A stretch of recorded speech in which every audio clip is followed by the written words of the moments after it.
Hey Internet, it's RJ. Welcome back. Thanks for tuning into the show today. Now today is Sunday, so you know what that means. We're going around the net with all the news you can use in the week that was in credit and finance.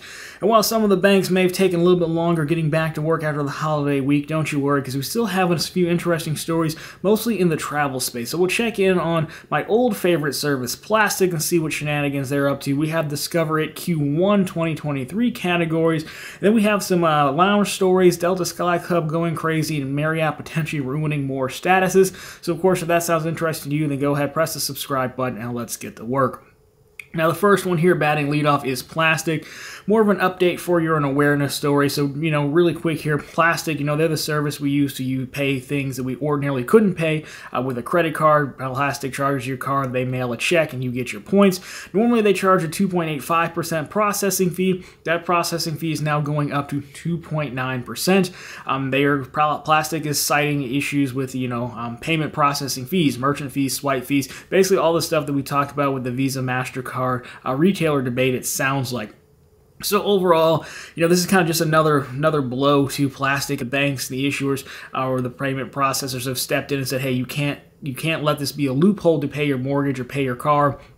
The credit card, historically, one of the most favorite videos I've done on the channels where I use Plastiq and the Ink Premier to pay off my car with a credit card and get the points, but that's, doesn't even work anymore because they blocked it. So I still have a full demo of Plastiq I can link down below for you if you are interested. Let me know what other use cases you have, but, for this, I think they're definitely going to lose this part of their customer base, which I still think hurts them, unfortunately. Now with that, we have Discover It Cash. It was basically the sister card to the Freedom and the Freedom Flex with the rotating quarterly categories. Now historically, Discover has had one up on Chase because they release the whole calendar in one go, which is very nice if you like to plan out your spending and things like that. However, Discover has since changed, and now they're releasing their categories one quarter at a time, just like Chase. We actually have this story about them making the change a few weeks ago, thanks to a viewer who wrote in and sent some screenshots from a chat with a Discover rep. So it looks like we can now confirm that because we have Q1 2023 categories. So let's take a look at it for the Discover card holders out there and see what we get. And this go around, looks like we're starting off pretty good. January through March, we have grocery stores, drugstores, and select streaming services. And then you can see down there April through June, or Q2, Q3, and Q4 now say coming soon. We also know the official dates. They're going to release them on the 1st, not the 15th, how Chase does it. So you need a little bit more time to prepare overall.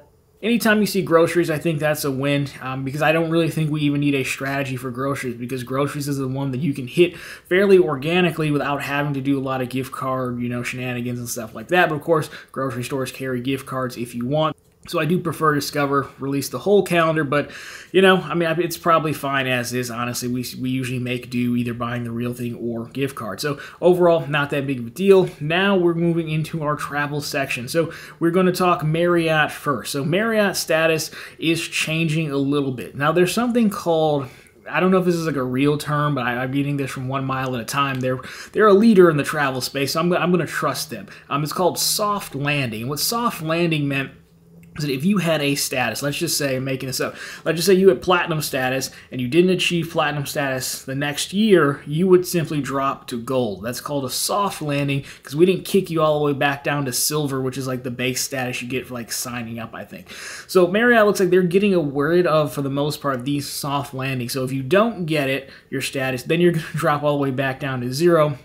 And that's, that's probably going to upset some people. So let's take a look at this. So what we have here, again, Marriott statuses, this is from OMAT. So if you're Bonvoy Ambassador Elite, members who do not achieve the published criteria to maintain the statuses, you will drop down to the next level, which is Titanium Elite. So that's not terrible. There is a lifetime status above Ambassador Elite, I think. So obviously if it's lifetime, you're not going to lose it. Now the other one here is all other elite members with status expiration date of February 2023 who don't achieve a higher elite status tier or renew their existing tier will be downgraded in March of 2023. So we'll put on screen the statuses for you, or the criteria, the current criteria, so you can double check your apps. Now overall, I think what's happening here, and we're going to see this theme carry out when we get to the Delta Sky Club story as well. I think what's happening a little bit is two things. One, Hotels are probably trying to recover from all those status extensions that they gave people during pandemic when people couldn't travel, right? They just extended status because obvious reasons. There's no reason to kick you out of the program if the world is encouraging you to not go places, right? The other thing is, I think sometimes we've almost handed out too much status. Now, it is a little bit different with Marriott because Marriott, you can't necessarily gain too high of status on their credit cards, but could this be a potential response to them handing out, what was it, platinum status when their credit card refresh? And handing out more gold statuses as well. So they're trying to maybe say, hey, you'll just keep gold status if we platinum if we push you to a credit card cross-sell of sorts, or we'll be left with the people who really travel with us, trying to kind of squeeze out the middle folks maybe. I kind of think that could be happening. I think the soft landing, I probably would have kept it as is.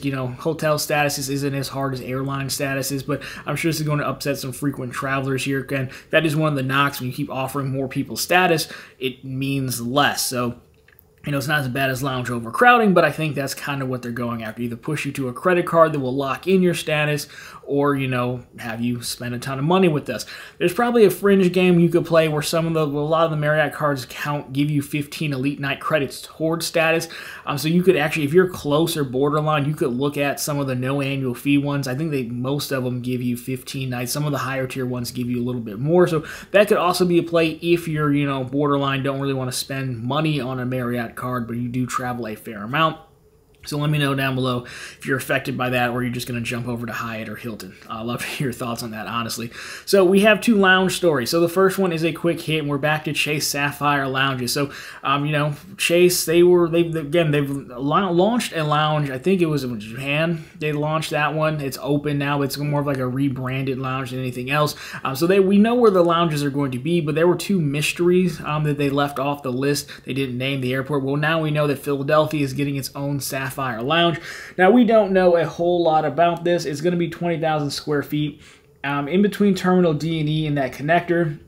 And I love a good media quote. So we're thrilled to be bringing a Chase Sapphire Lounge by the club to the Philadelphia International Airport that will offer travelers access to an elevated sanctuary to enhance the traveling experience with details inspired by what makes Philadelphia unique. So, there's got to be a Philadelphia Phillies battery throwing joke in there somewhere. I'm going to let you make it down below in the comments, but that comes from the Sapphire Lounge General Manager and Head of Partnerships. So that is Chase. Again, if you're in Philadelphia, let me know down below if that helps you out or you're looking forward to it. But we do have Delta Sky Clubs to take a look at to close out the show. Now, Delta, again, more like the Marriott Lounge or Marriott Status story, they're making changes to kind of make it more exclusive / focus on the overcrowding issues. But these are some interesting changes. So take a look at this and we'll go through them. This is straight from their site. So here we have it. These are our Delta Sky Club changes. So starting in January, individual membership fee increases from $545 to $695. The executive membership is going up from $845 to almost $1460. You can still buy them with Sky Miles if you want, 1 cent a point. However, you must have Delta Elite status to be able to purchase or renew a lounge membership. In February, a Diamond Medallion Choice benefit of lounge access increases from 3 choice benefits from 2. Individual membership and credit card guest passes will no longer be offered as choice benefits for the 2024 medallion year. Guest passes for members and Amex cardholders increase from $39 to $50. Delta Sky Club members flying on basic economy tickets cannot enter unless they have a benefit through an eligible American Express card, which allows for access. In addition to that, Diamond, Platinum, and Gold Medallion members flying international in main cabin or Delta Comfort Plus will no longer receive Delta Sky Club access unless they have access through a different entry method, such as the Sky Club membership. And then Diamond, Platinum, and Gold Medallion statuses still permit entry to the club if flying in Delta Premium Select internationally or in Delta One. I think we can kind of see what's happening here. They're trying to put, the cliche, genie back in the bottle, I guess. We've offered Sky Club to a lot of people, and I understand that it's really only on 2 credit cards, and the 2 of the more expensive credit cards. But again, the Platinum and the Delta Reserve, they're very popular credit cards because, again, they have the Delta benefit. You can transfer points to Delta, and you're going to be in a Delta hub. So it is like, a lot of people do have access to this. So they're trying to trying to reverse it back to the way it normally was. And fundamentally, I don't really have a problem saying that, hey, the airport lounges should be reserved for your best customers, the Medallion Status Plus, you know.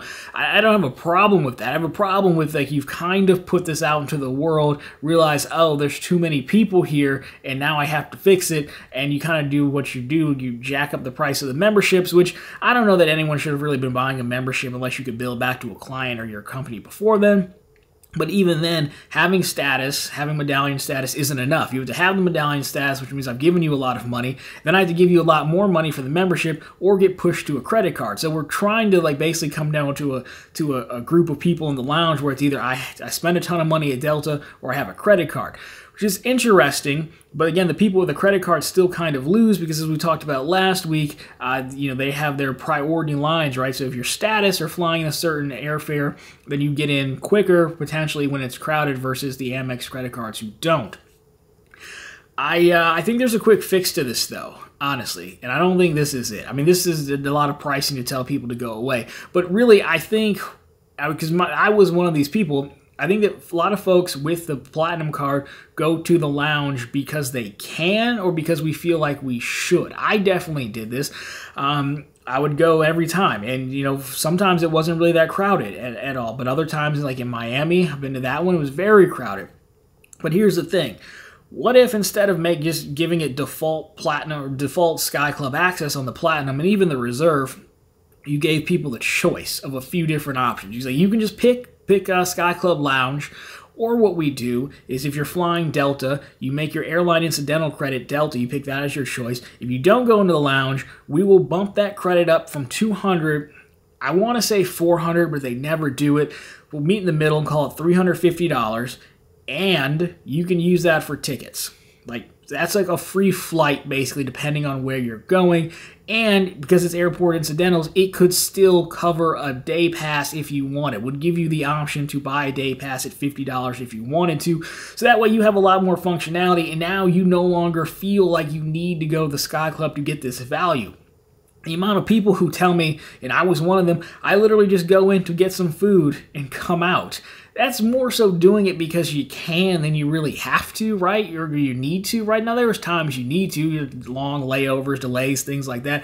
But I really think that would help it out, because if you give some people something else, Delta's still retaining a customer. Yeah, you can use it for tickets now, but we all want to use it for tickets anyways, and you're still offering the lounge passes, which Amex has done for priority pass on the Hilton cards.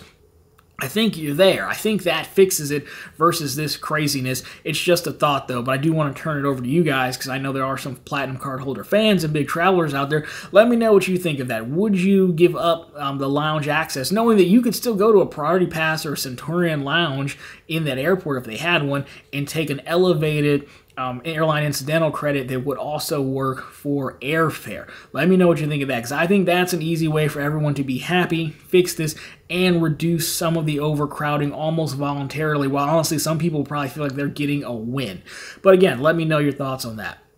Anyways, guys, that has been the news and sort of a rant / how to refix American Express. So, of course, if you've liked it, drop me a thumbs up down below. If you found it particularly interesting, consider subscribing to the channel, because we're posting content just like this every week. And, of course, right back here every Sunday with all the news you can use in the week that was in credit and finance. Again, question for you. Let me know what you think about that Delta strategy I'm proposing, as well as what other stories you've seen in the week. And what do you hope the Chase categories are going to be to complement Discover when we talk about those in a few weeks? Love to get your thoughts on that. Anyways, guys, that's going to do it for this one. As always, thank you so much for watching, and talk to you very soon in the next one.